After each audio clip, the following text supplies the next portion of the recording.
Okay, folks, we're going to get underway. It is 1 past the hour on my clock right here. Thanks for joining.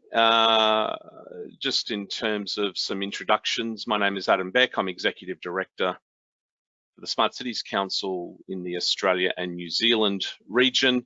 I have 5 fantastic guests who I'll introduce to you in a moment. Welcome to this special edition, quick, rapid, over lunch 1-hour webinar as part of Smart Cities Week Australia New Zealand 2020. Just a couple of slides that I wanted to share before we jump into today. First of all, this is part of an ongoing series of engagements associated with Smart Cities Week Australia New Zealand 2020. We've had to adjust our typical annual in-person event, which was scheduled for Melbourne in August, and we've broken up the program and we've scattered across the digital airwaves between and we have on our website our program of events. Pretty much most of them are up there at the moment. Registration hasn't opened. It will shortly, but you can go in and you can have a look to see what's on offer. So if you head to scwaustralia.com, you'll be able to see what's on offer there. This special edition is hosted by Bounce Lab, which is a project that we launched the week before last. Bounce Lab is a think tank of members of the Smart Cities Council and a range of cities and other government agencies. And really what we're trying to do is create a little bit of space, pause, reflect, try and understand somehow what's happened or what's been happening, and put some thought to how we might want to supercharge our economic recovery by making sure it's digitally enabled and data driven. That's the aspiration. So technology, data and economic recovery, you can head to the website to monitor what we're doing there. So this session today is going to feed into our thinking in Bounce Lab. My welcome is almost done. We're going to get straight into some dialogue. What I would encourage you all to do, you have access, is to use the questions function in your menu there. Please ask questions at any time as we go through the discussion. I'll dip into those questions, bring them out, and throw them into the consideration mix with our panelists. I've got a few notes at the end which I'll touch on before having you all finished by 12 noon Australian East Standard Time. One thing I will say first and foremost is Happy Privacy Awareness Week. For those in Australia, it is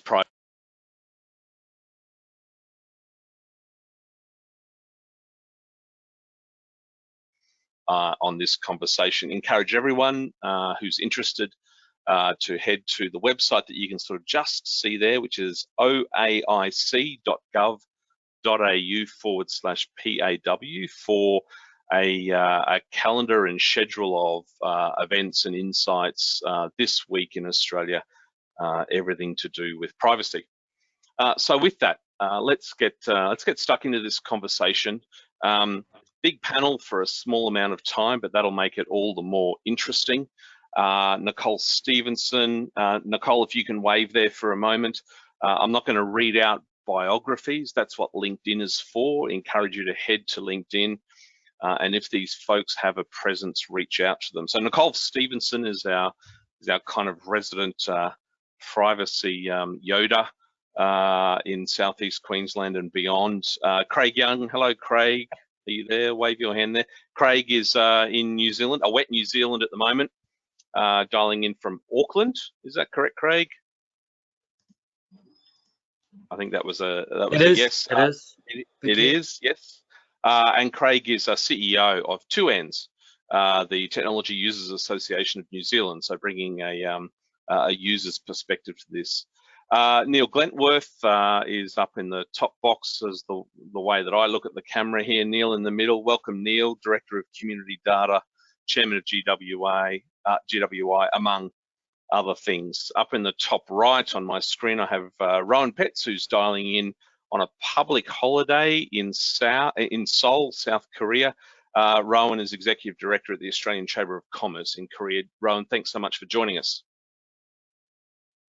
And last but not least, Xanthia Trilio is with us down in the bottom middle.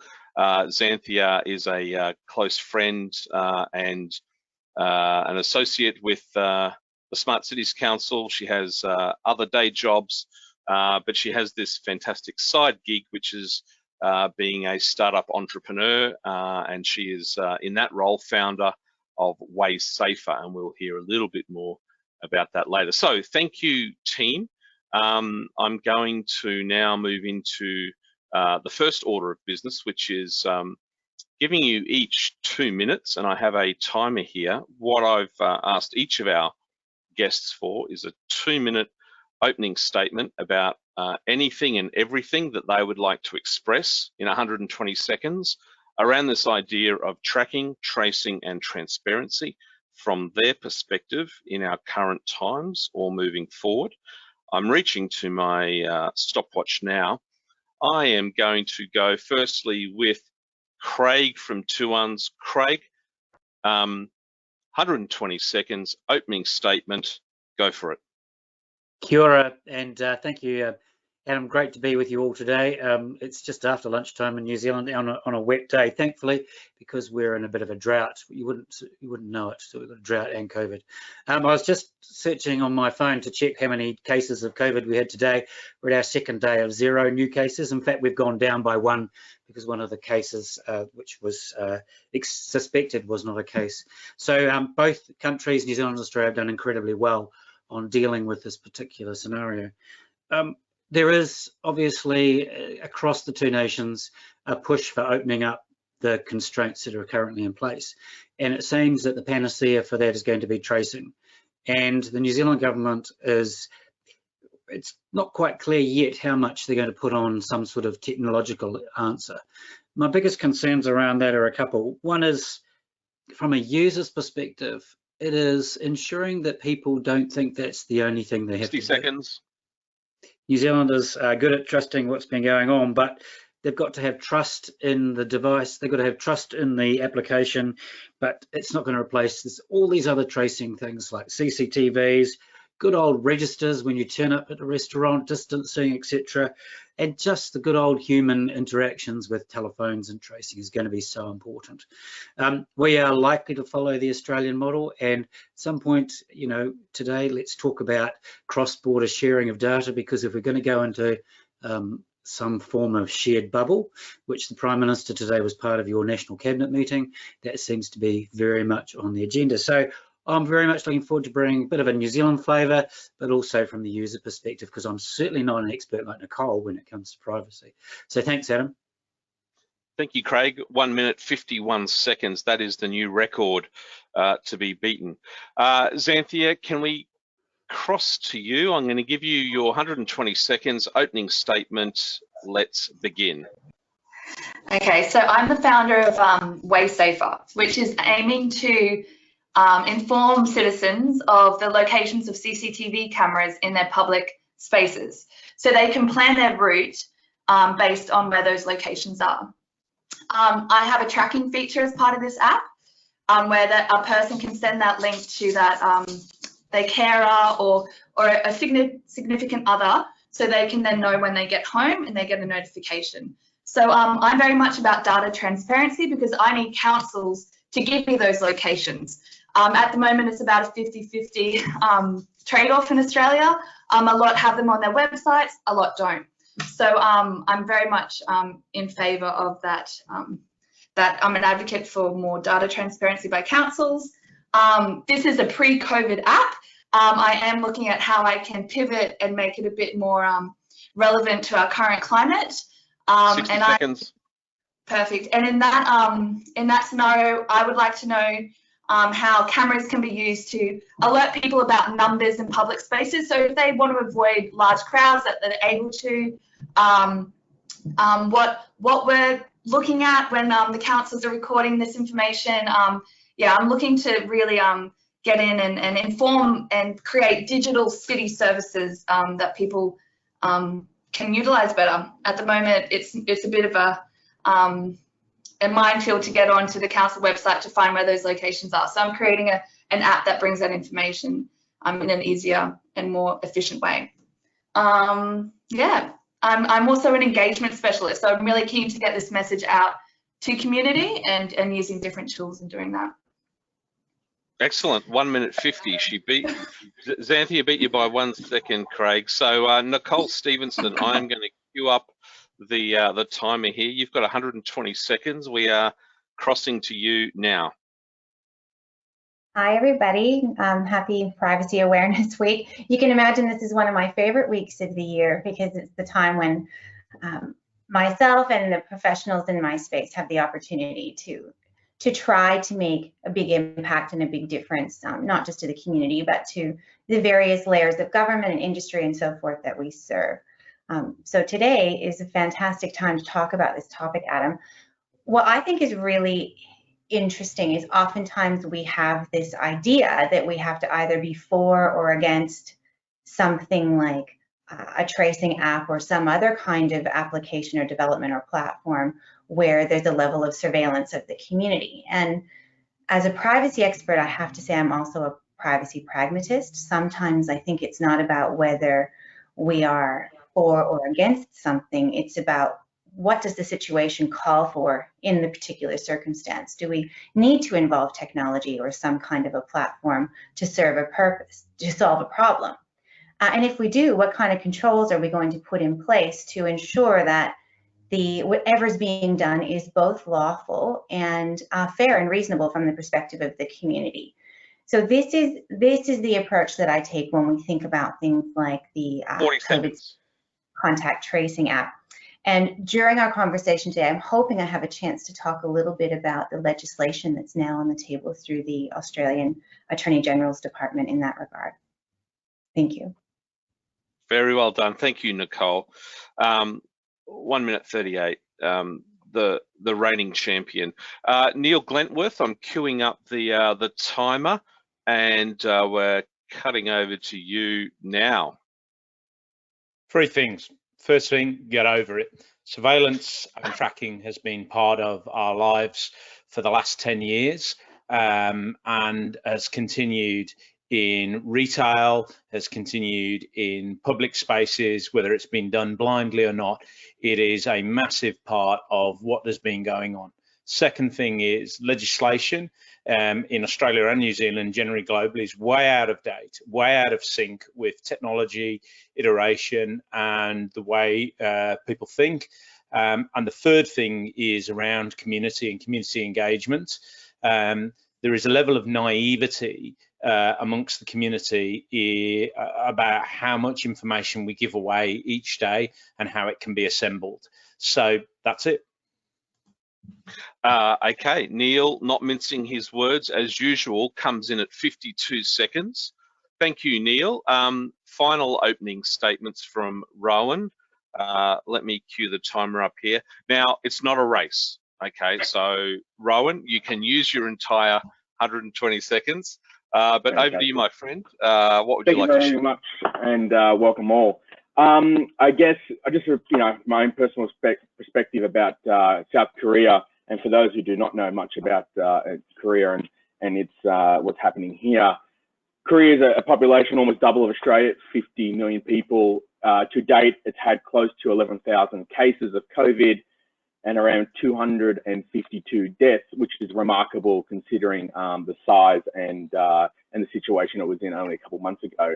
It's had no official lockdown and no border closures, which is a stark contrast to what we're seeing in other countries. Seoul, where I live, has 10 million people and has only had 637 cases with 2 deaths. So Korea is doing something right. And I think it comes down to 5 things in my personal opinion, and that would be to start off with testing. Korea does lots and lots of testing and has done it from the very beginning. On average, 15,000 tests per day. The next I would have to say is the Infectious Disease Control and Preventative Act. These laws allow the government to track and trace people without warrants. Now, it might sound scary, but it's been very, very effective. It allows the government to look at medical records, mobile phone GPS tracking of its users, access to the 8 million CCTV cameras, and also look at track and tracing with credit cards and how people use, I guess, the purchases and the cashless society that Korea is. Next, I would say PPE and masks. Almost every Korean uses a mask when they're out in public. Temperature checks are done in all buildings, and also hand sanitizer is available in every store. I would also say a collective mindset. Korean Confucianism is deeply rooted in Korean society, and I think they have a collective mindset when it comes to dealing with these issues, which is more, I guess, in contrast to the collective individualism you're seeing in Western societies and what we're seeing in America at the moment. And finally, information sharing and transparency. The Korean government, while it doesn't need warrants to look at your data if you are infected, it has Article 6 in the Act says that there's a right to know. And so the Korean government is very, very sure that it updates all its public when it comes to who is infected and where they've been. And they do that through using digital assets, sending out text messages every day of where that person's been, what shop they've accessed, what subway they're on, and as such. So they're the 5 whys. I think Korea's been very successful in combating COVID. Rowan, thanks for that. 2 minutes 39, but as I said, it's not a race, but I'll give you a bit of flexibility there. I think it was the delay in coming down the pipe. So, okay, let's have a conversation here. So, Craig, I'm just going to talk apps and contact tracing for a moment. Let's start there. So we've had one for, what is it, a couple of weeks now, I think, Nicole and Neil and Xanthia, 3 million-ish kind of downloads. I think they wanted a bit more. You know, you virtually flattened the curve there, Craig. Was the app just too late in coming to fruition? Do you think you need it? Does your recovery warrant contact tracing, you know, as of today? Yeah, good questions, Adam. I think a couple of things. We are fortunate we were able to make decisions based on information that was happening around the rest of the world. So New Zealand was, you might say, you know, because of where we were able to take time at making some decisions, but then we took them quite quickly and made some quite tough ones. I think on the issue of the app, I think the Ministry of Health have been working very hard on scaling up 2 things, and I listened to Rowan a moment ago too about testing. Testing is so important for this particular type of infectious disease, and secondly, clarity around what those levels mean. And so with the lockdown that we had, where unlike yourselves, nothing was open, well, apart from the supermarkets and the petrol stations, and you couldn't travel apart from going out to exercise.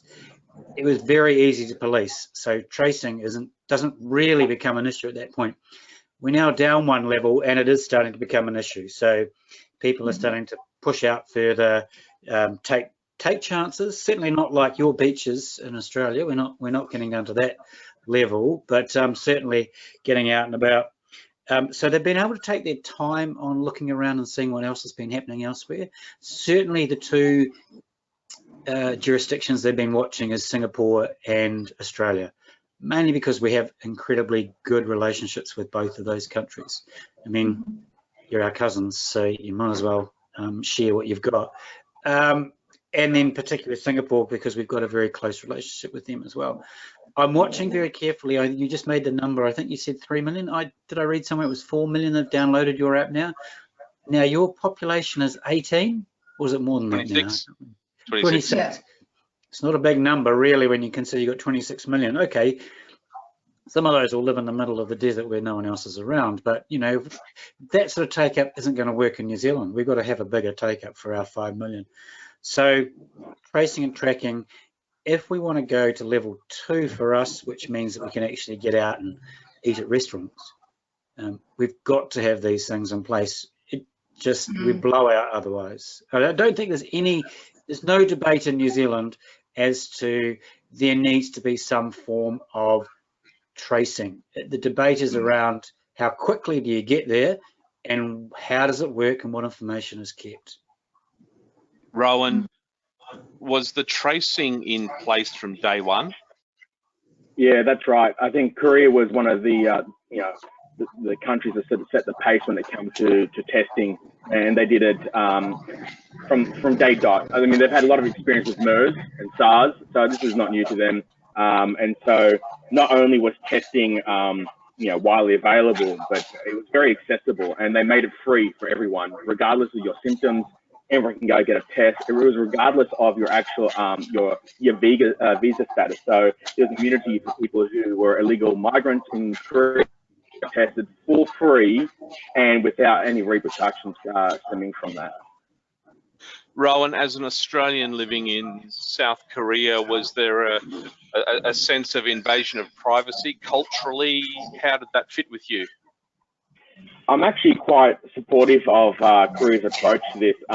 It is in stark contrast to what we see in Western societies in Australia, but the Infectious Disease Control and Preventative Act really allows the government to do a lot of these measures without doing lockdowns. I mean, sure, you do have to give up some of your personal privacy, but it's for the greater good. I mean, they bring this collective mindset quite successfully, and people don't, there's not much of a debate about the privacy, because they feel that they'd rather have this than the alternative in the contrast of having lockdowns. And so Koreans feel very safe with the 8 million CCTV cameras in the city. They feel very, very safe that if they do get sick, they can trace you back right to the beginning, and then every store that along the way that you've been in can be effectively traced, tracked, and then obviously and cleaned, and people can be notified. So I think it's a trade-off that Koreans and myself are very, very happy to take. Nicole, what are you feeling when you hear that? Look, I think privacy is handled differently in different countries around the world, and there's not necessarily an expectation on my part that what we do here in Australia is going to necessarily work in different countries that may have different laws or social norms or expectations of privacy. So, you look at some of the countries worldwide where they have more of, I guess, a benevolent police state approach. And I'm not saying that to be derogatory. It's just that it's different from this sort of more Western democracy approach to how we make decisions. The upside is that people appear to be less fearful of the government using technology in order to serve a public purpose, right? So in this case, that's your contact tracing. The downside, though, is that there is a lack of choice or control around what might happen to my personal information if I were in that environment. And for me, it comes down to, well, I'm more acclimatized to living and working in an environment where I have a degree of choice and I have a degree of control, and I have expectations that my government will be transparent with me about what is going to happen to my data, about what the controls are before they roll a particular thing out. So if you look at the Korean example, there was that level of transparency and the expectation was already set in the community.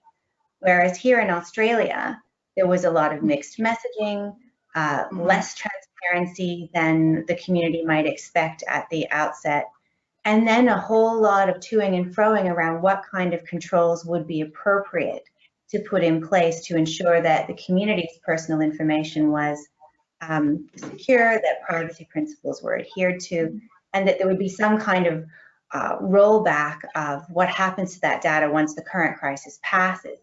Now, that's the case of the COVID Safe app, but that's actually a problem that we have with all tracking and tracing apps and the use of all technology, whether it's deployed by the federal government or other layers of government like local government. We seem to be making our decisions in a rush and sometimes missing those key steps around governance. Xanthia, CCTV is a technology, you know, we've had for eons. In your sort of pathway to sort of being an entrepreneur and helping the community use our public realm in a more intelligent but safer way, what has been the reaction, the mindsets that you've come across with respect to CCTV, surveillance, and level of trust between the community and government? In Australia, there's been a very positive response when I bring up this app, especially for women and vulnerable people who would go that extra layer because they do feel unsafe in certain situations. So in that way, I've received really positive feedback. But if I took this idea to Singapore, no good, because they already trust that the government has that information. They wouldn't plan their route.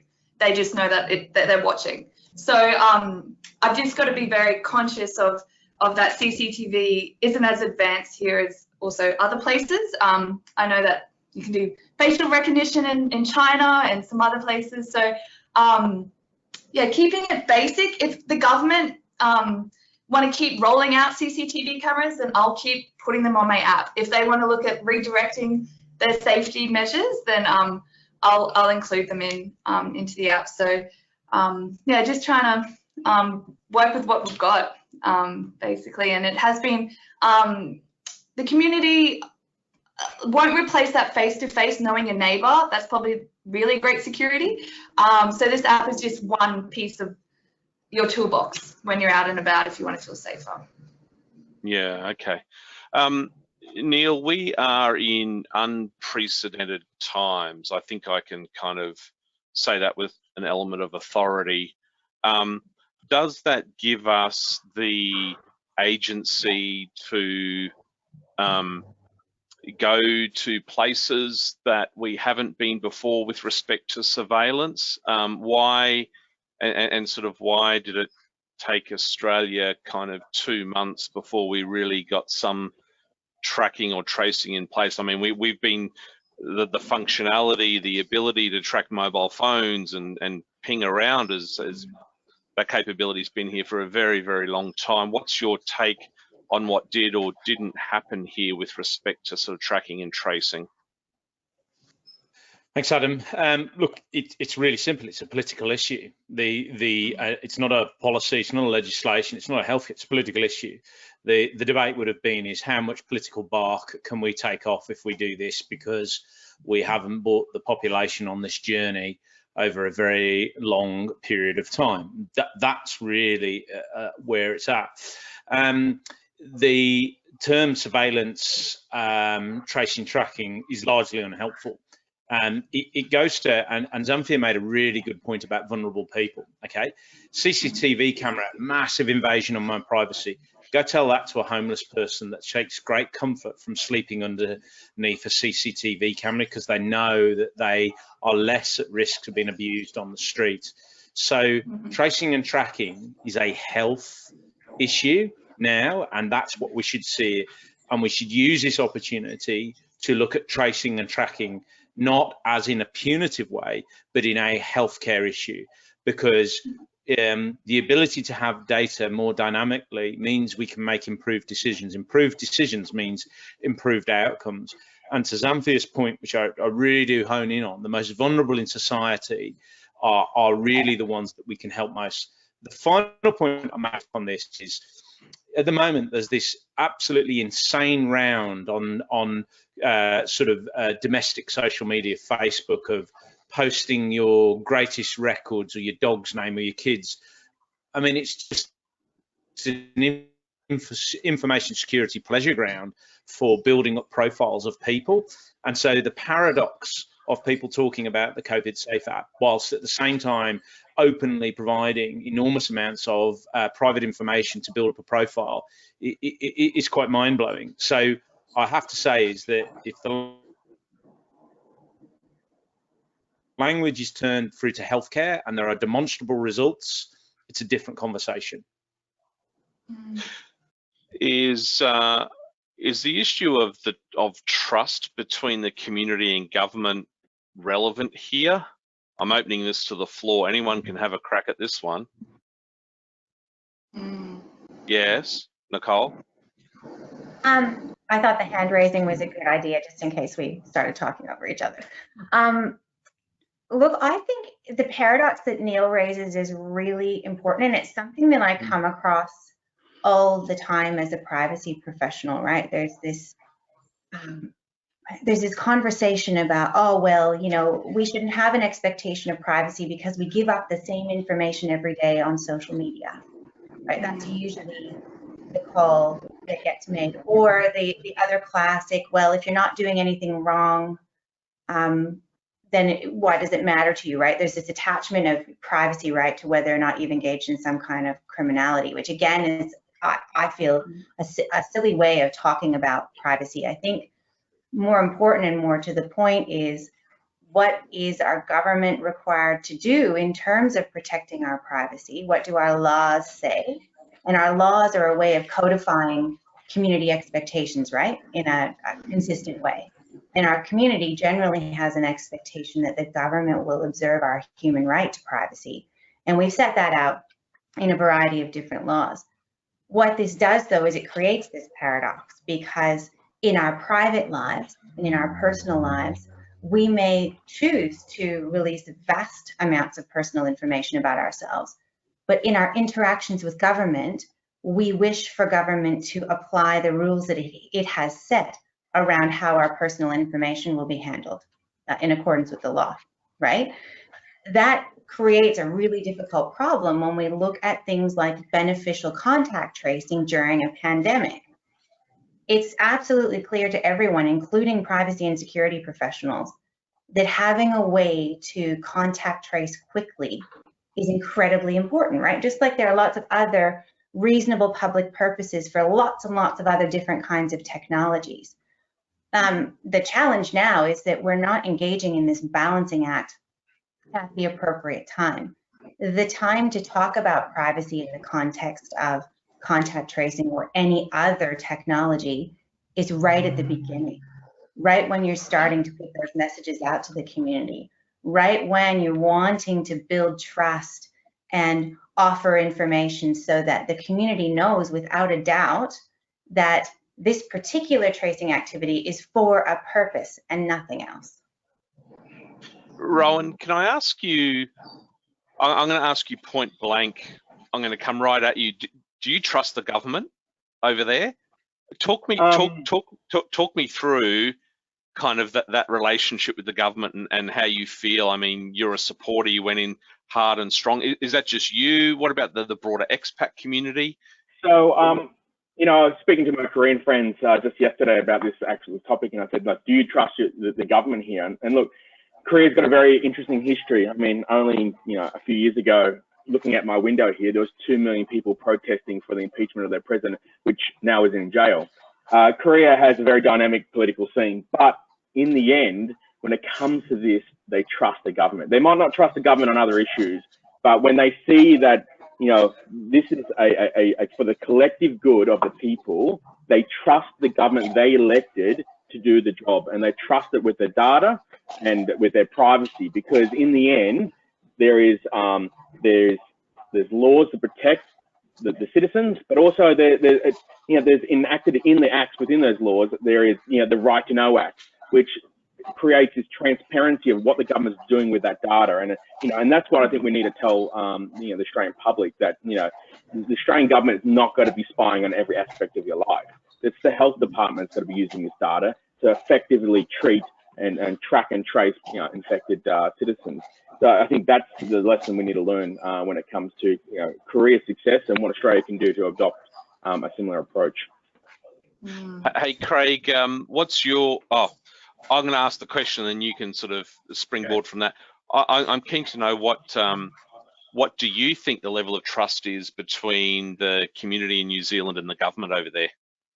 Oh, look, it's a really good question, and I've just been listening to both Nicole and Rowan and thinking about the situation in New Zealand in particular.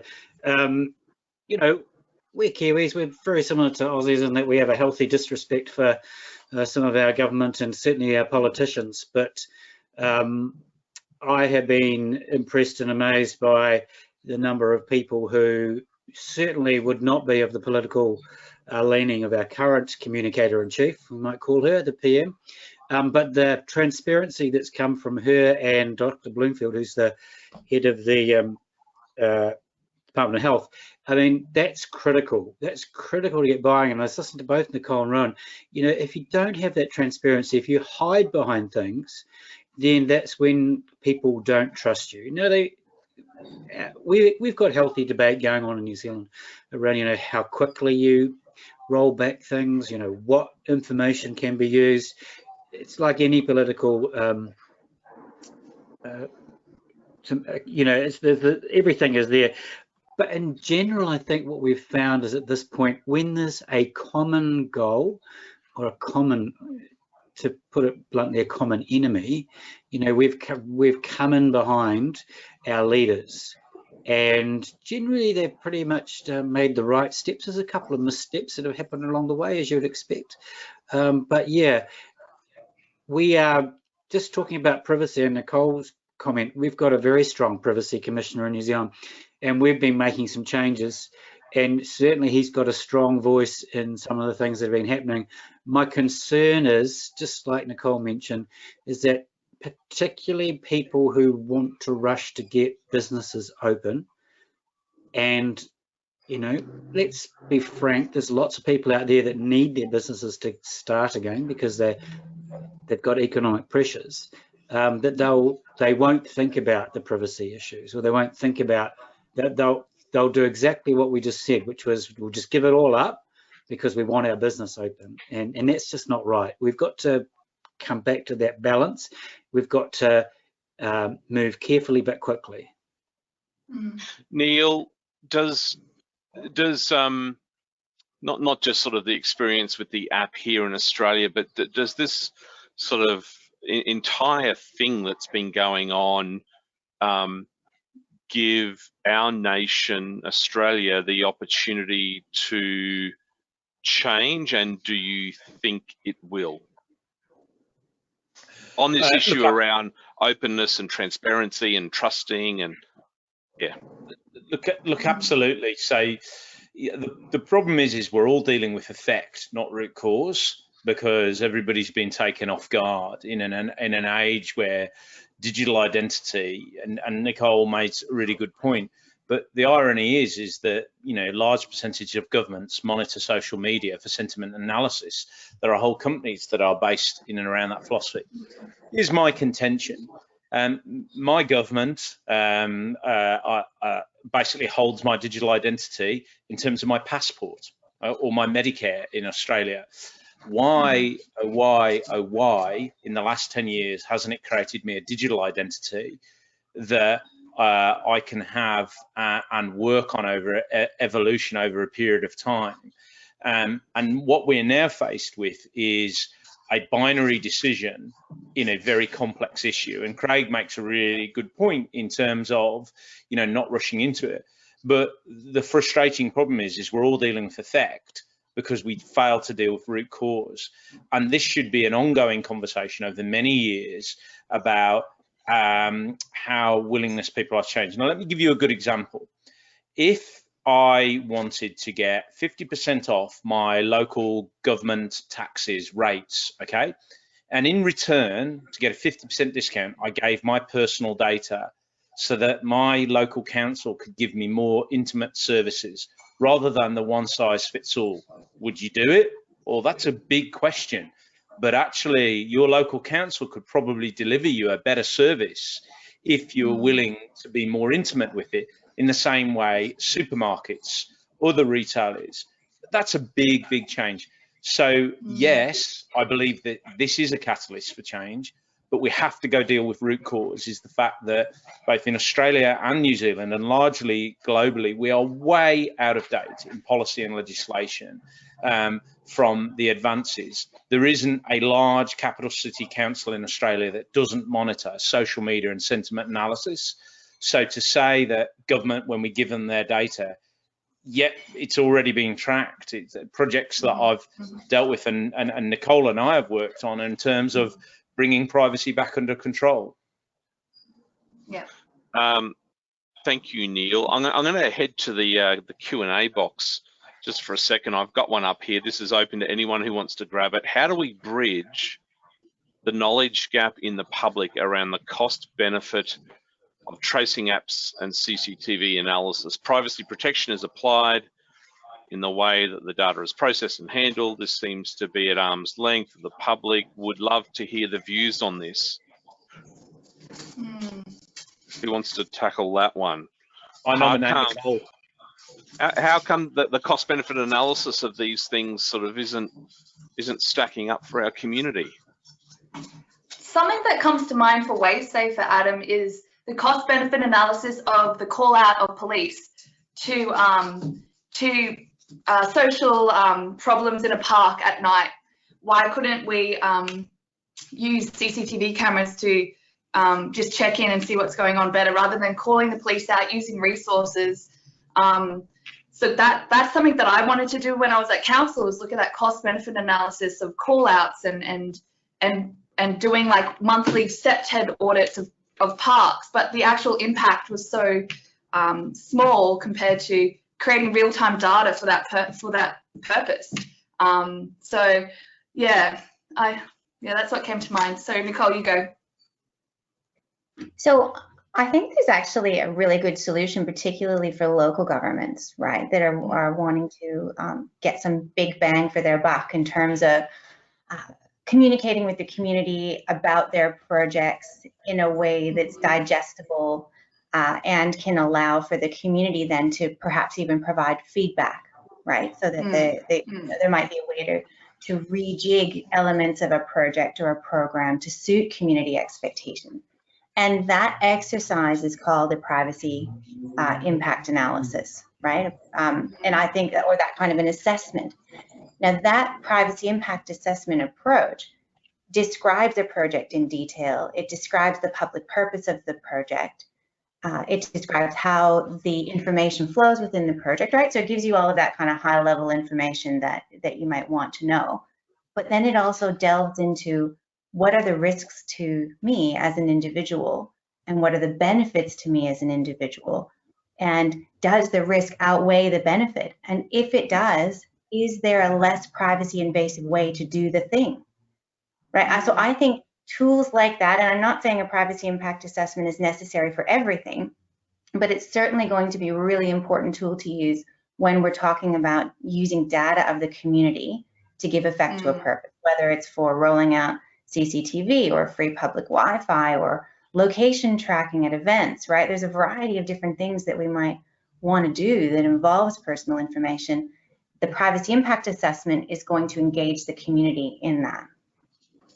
It could almost roll into like a social impact assessment that is done by the engagement people at the start. Yeah, well, environmental impact assessment's been around for decades. These are not new tools. Yes, sorry, Neil. There are two parts to this, in my view, which is the first of instant benefit. Here's the problem, to answer to the question you got on the QA.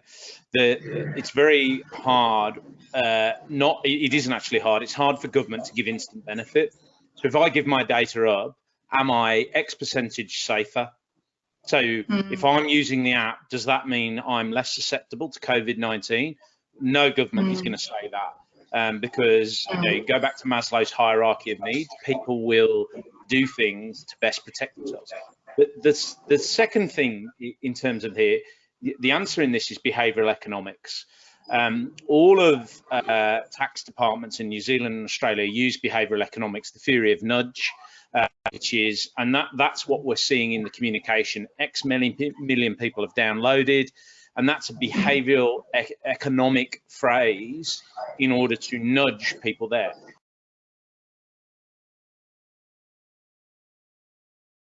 Been really clumsy in and around the way that the app, for instance, has been there. The COVID Safe app you know, it is, even in its name, is unhelpful largely.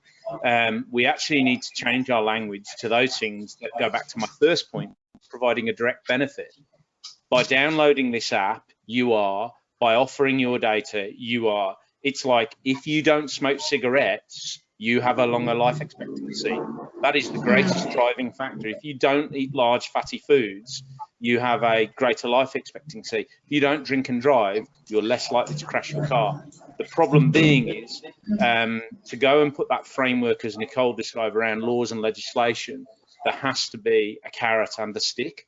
And the problem in the tracking and tracing at the moment is there is no real carrot. CCTV globally has not convincingly shown that it reduces crime rates. What it actually does is disperse it into other areas. And it goes to Xanthia's point as well, and where Craig was going, which is we need a proper long-term conversation, because we'll go from this pandemic to the next privacy challenge unless we deal with root cause. Okay, so folks, 9 minutes to go. We're now going to pivot this conversation. We're on the downward run, and this is about, everyone's got to pull out their crystal ball, shine it up a little bit, and we've got to talk about the future and what comes out of this, what we think we're going to learn or not learn. And it seems to me like there's kind of potentially two elements here. And I acknowledge that it's not just we're in a recovery phase at the moment. There's actually a really interesting and I think potentially problematic and awkward transition, right? So once we go back to work, the big interesting one is going to be around public transport and distancing, and is that where the app's really going to sort of, you know, shine in terms of helping us once we start getting closer together again? So there's kind of two parts to sort of the future for me. There's the transition phase, which is about to open. So in the Northern Territory, in 2 weeks, they're opening pubs and clubs and restaurants, right, in 14 days' time. So I want to hear from each of you around the future of the city, right? The future of the city around this issue. What stays, what goes, what do we learn from, both in this transition phase, but then sort of longer term. So, Craig, can I head to New Zealand to start with you with your views and reflections on that? Yeah, look, I think this is a really big question, because at the moment we're just talking about an app, but you asked a really good question about public transport, and certainly even though we are a unicameral state, which should make certain things easier, public transport in New Zealand is not aligned on its ticketing, for example. It's a very simple example. If I get on a bus in Auckland and I use my contactless card to get on, the bus company knows that I'm getting on. They know which bus I've been on. They know who I'm on with, and they know when I get off. So does my mobile company, actually.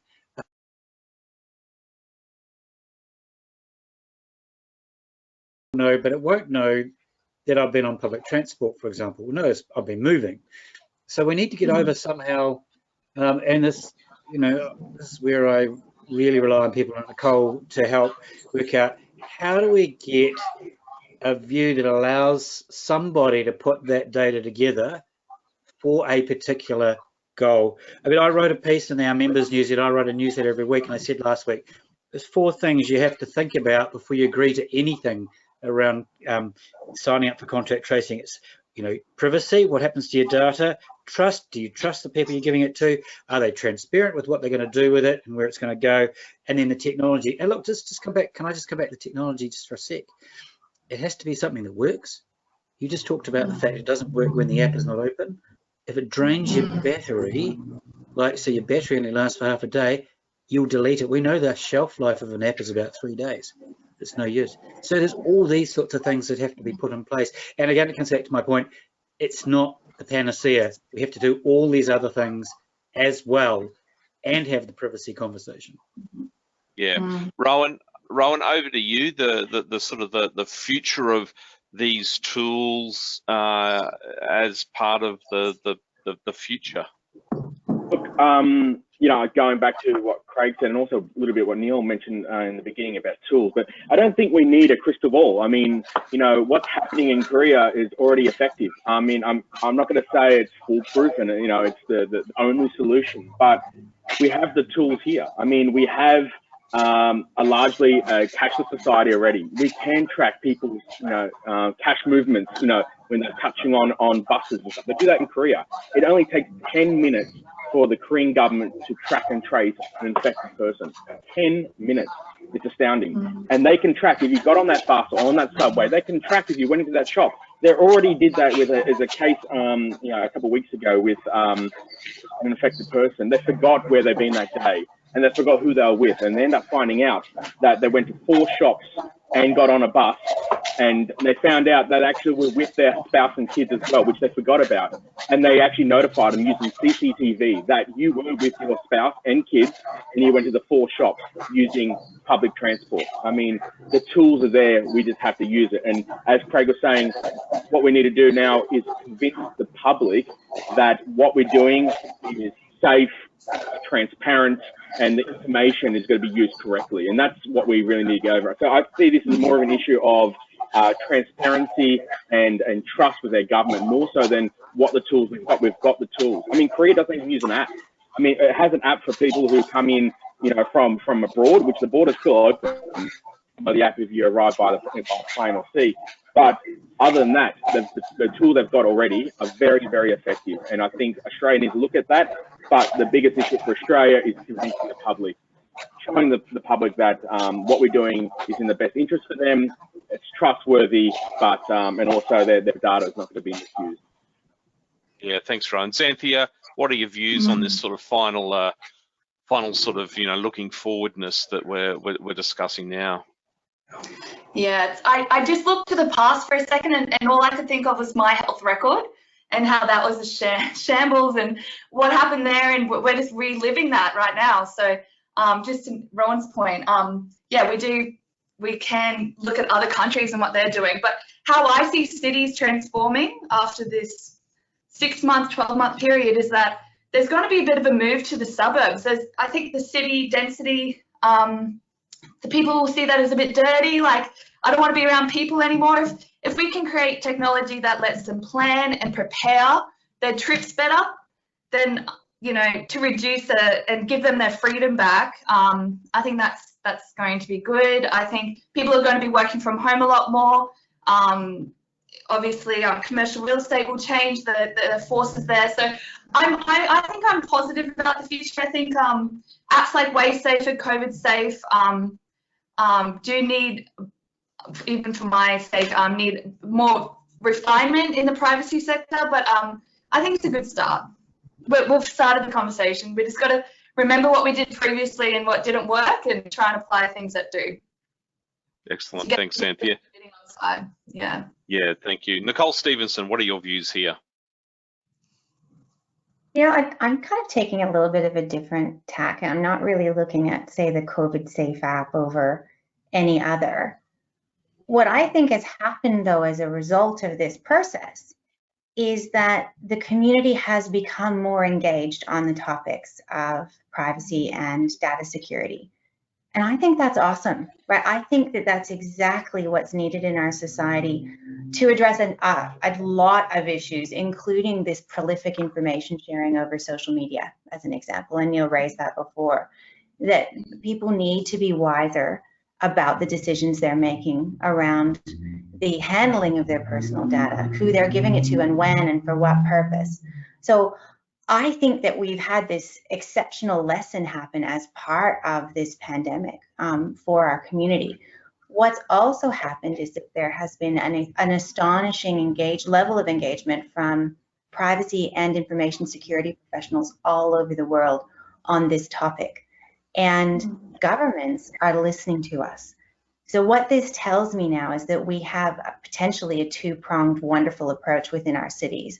One is that cities will engage with their communities more around what's important to them in terms of privacy and security of their data. What kinds of things would they happily give up their data for, and what kinds of things would they consider to be suspicious or scary? And then the other side of this two-pronged approach will be that our local governments will start to do their privacy impact assessments, that they'll start to design for privacy and security at the outset when they're building these apps instead of bolting them on after the effect. Excellent. Thanks, Nicole. Neil Glentworth, do you have views here? No, of course not, Adam. So first thing, let's just get something straight. Lessons learned, rarely. Lessons identified, maybe. Because if they were learned, we wouldn't be, as Xanthi has just said, from the My Health, we wouldn't be in this situation. And so rarely. What will happen? We'll go to an election in different countries and sentiment will be tested there. In Australia, tax reform has been on the agenda for 8 years. Industrial relations reform has been on the agenda for nearly 15 years. We're not tackling these issues. Unfortunately, I strongly suspect, unless groups like this and what you're doing, Adam, and I call out what Nicole has just done with her Gilbert and Tobin article that's gone into Parliament about good legislation, unless we continue the conversation in rational, good debate, I don't think much will change, because it is a political hot potato that's much easier to kick down the road. The answer to this is to create independent statutory bodies beyond the office of the Privacy Commissioner, which are fantastic, to actually continue to look at this in a very pragmatic way and to focus on healthcare and social good issues. But I remain very cynical. They won't learn. There will only be identified lessons. Okay, well, panel, thank you for those closing remarks. I think an additional level of complexity over this, if it isn't complex enough, is that this sort of pandemic that we're in is it is touching every sector, every discipline, up and down the stack of hierarchy, and unless it's neatly compartmentalized in a silo, we often don't cut across well enough, experience shows. So we do have a big challenge in front of us. However, as Neil said, it's important we keep the conversation going. Just quickly, there's a couple of questions I think we have been able to get through there in the questions box. PJ has mentioned, for those like me that don't know how to automate the COVID Safe app, apparently there's a way that you can do that. You can sort of set it to be on and then never worry about. I don't know if that's a hack. I don't know if it's legal or not.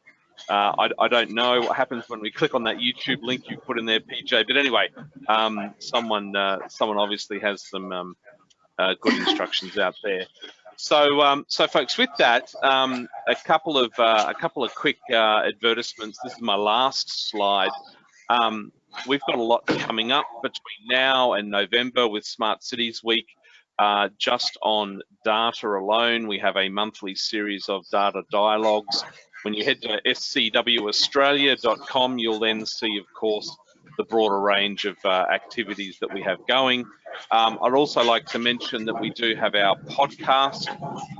For those that can't be online video watching webinars all day long, you can certainly put the headphones in and in the background listen to some fantastic interviews that we have there on the Smart Cities Chronicles.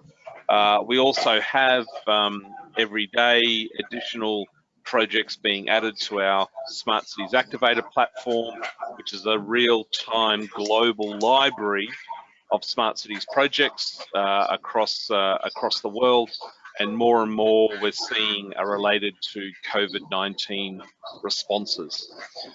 That's it from me, and wanting to finally extend significant gratitude and thanks to our panelists, Neil, Rowan, Craig, Xanthi, and Nicole. You've dialed in from all different places.